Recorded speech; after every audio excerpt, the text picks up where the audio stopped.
بسم اللہ الرحمن الرحیم۔ السلام علیکم، روشنی لائٹ چینل میں خوش آمدید۔ ناظرین اکرام، جیسا کہ آپ لوگ جانتے ہیں کہ باربرس لار میں بڑی بڑی تبدیلیاں جاری ہیں اور اس سیریز کی کہانی اب ہر قسط کے ساتھ بدلتی جا رہی ہے، اور اس ڈرامہ سیریز میں آنے والی تبدیلیاں ناظرین کو پسند بھی آ رہی ہیں۔ لیکن جہاں کہانی میں کافی نئی چیزیں داخل کی گئی ہیں، تو ان میں سب سے اہم چیز سلطنت عثمانیہ کی مملوک سلطنت سے چپکلش ہے، جو کہ تاریخی طور پر بھی ثابت ہے، اور ابھی فی الحال ڈرامہ اسی کے گرد گھوم رہا ہے۔ مگر مملوک سلطنت کے معاملے میں سوشل میڈیا پر باربرس لار سیریز پر بہت سے اعتراضات دیکھنے اور پڑھنے کو مل رہے ہیں، جن کی اکثریت عربوں کی ہے۔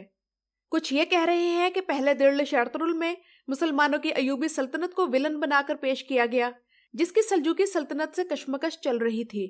اور اب باربرس لار میں مملوک سلطنت، جو اس وقت حرمین شریفین یعنی مکہ مکرمہ اور مدینہ منورہ کی محافظ سلطنت تھی، اسے کرپٹ اور برا دکھایا جا رہا ہے۔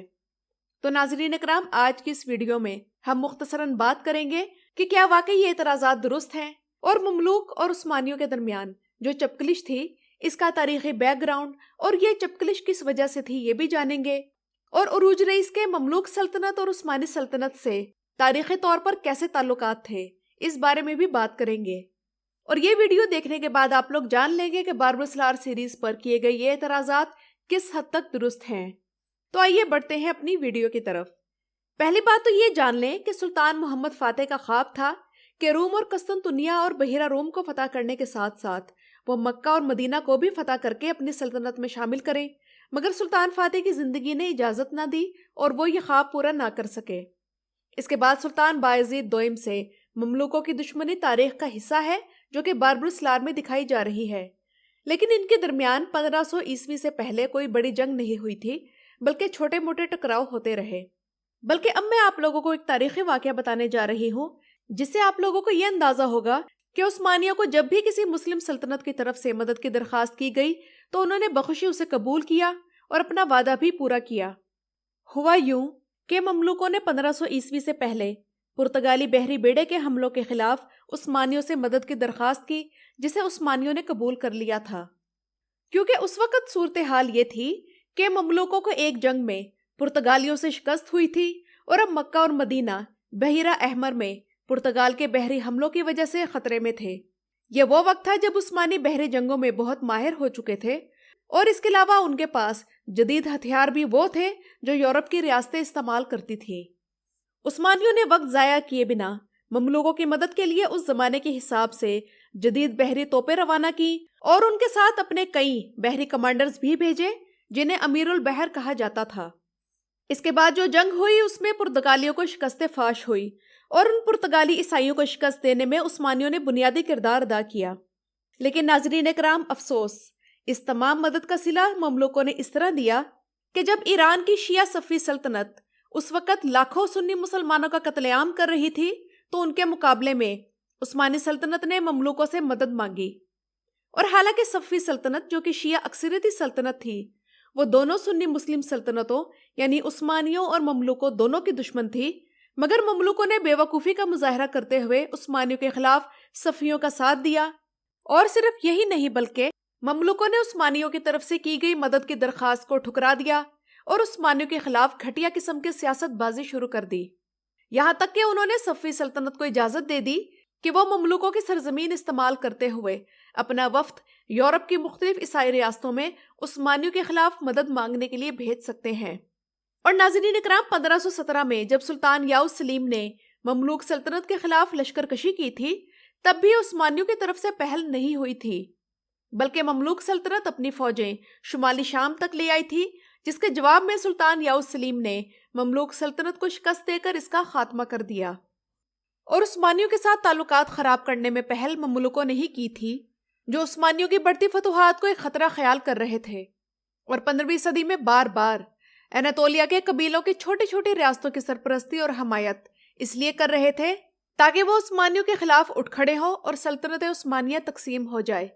اور 15ویں صدی کے درمیان تک یہ نوبت آ گئی تھی کہ یہ قبائلی ریاستیں مملوکوں کی پشت پناہی کی وجہ سے عثمانیوں کے لیے درد سر بن چکی تھیں۔ بے شک مملوک سلطنت عالم اسلام کی عظیم الشان جنگجو سلطنت رہی ہے، مگر صفوی سلطنت کے ہاتھوں سنیوں کے قتل عام پر جس طرح یہ خاموش رہی اور صفویوں کا ساتھ دیا، یہ ناقابل معافی ہے۔ اب اگر بات کریں باربرس لار ڈرامہ سیریز کی، جس میں ان دونوں سلطنتوں کی دشمنی دکھائی جا رہی ہے، تو سوال پیدا ہوتا ہے کہ کیا یہ طریقہ ٹھیک ہے، اور کیا ترک یہ ڈرامے عربوں کے خلاف بنا رہے ہیں؟ کیونکہ ناظرین اکرام، سوشل میڈیا پر لوگوں کا کہنا ہے کہ اس طرح کے ڈرامے دکھانے سے عرب ممالک میں باربروسا کی ریٹنگ کم ہوگی، اور اینگر نالتان کو ایرطغرل کے کردار میں جو شہرت ملی تھی وہ بھی کم ہوگی۔ لیکن ناظرین اکرام، یہ دونوں دعوے غلط ہیں، کیونکہ اگر ان ڈراموں کی بات کی جائے تو یہ بات جان لیں کہ ایوبی سلطنت جسے دارالعرش ایرطغرل میں دکھایا گیا تھا، وہ عربوں کی نہیں بلکہ کردوں کی قائم کردہ سلطنت تھی، اور اس کا عربوں سے تعلق نہیں تھا، جبکہ مملوک بھی ترک تھے، عرب نہیں تھے۔ اس لیے یہ اعتراض تو یہیں ختم ہو جاتا ہے۔ دوسری بات یہ کہ اس ڈرامے میں تمام مملوک سلطنت کو غلط نہیں دکھایا جا رہا، بلکہ مملوکوں کا ایک امیر باربروسا بھائیوں سے چھیڑ چھاڑ کرتا دکھائی دے رہا ہے، اور اس کے ساتھ ساتھ اس مملوک رئیس کی عثمانیوں کے ایک بحری کمانڈر براق رئیس، جو کہ ایک حقیقی تاریخی کردار ہے، اسے بھی ٹھنی ہوئی ہے۔ لیکن اس سے پہلے باربرس لار میں مملوکوں کے ایک اور امیر ہیرا بے کے عروج سے بڑے اچھے تعلقات دکھائے گئے ہیں، جو کہ عثمانیوں کے لیے بھی بڑے اچھے جذبات رکھتا ہے۔ لیکن اہم بات یہ ہے کہ یہ ڈرامہ بنانے والے ترک ہیں، اور یہ ڈرامہ اگر مصر کے لوگ بناتے تو ظاہر سی بات تھی کہ وہ مملوک سلطنت کی سائیڈ لیتے۔ اور ویسے بھی اس ڈرامے میں جو دور چل رہا ہے، تب تک مملوک سلطنت ہر لحاظ سے کرپشن اور زوال کا شکار ہو چکی تھی۔ لیکن میری رائے یہ ہے کہ باربروسا بھائیوں سے متعلق اس ڈرامے میں اس ایشو کو کم اہمیت دینی چاہیے،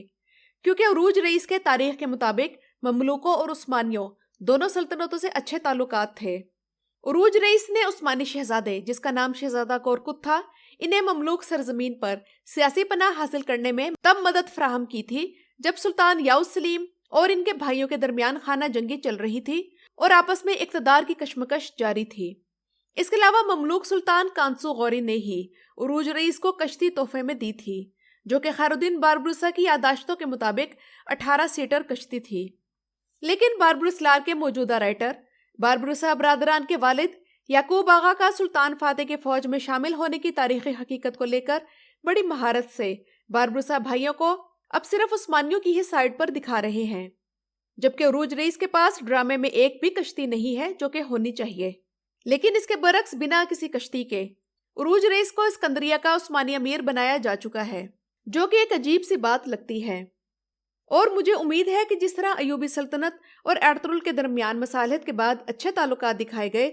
تو اسی طرح اس ڈرامے میں بھی جلد یہ فیز مکمل ہو کر ہم ڈرامے کو آگے بڑھتا دیکھیں گے۔ تو ناظرین اکرام، آپ لوگوں کو آج کی یہ ویڈیو کیسی لگی مجھے کمنٹ سیکشن میں ضرور بتائیے گا،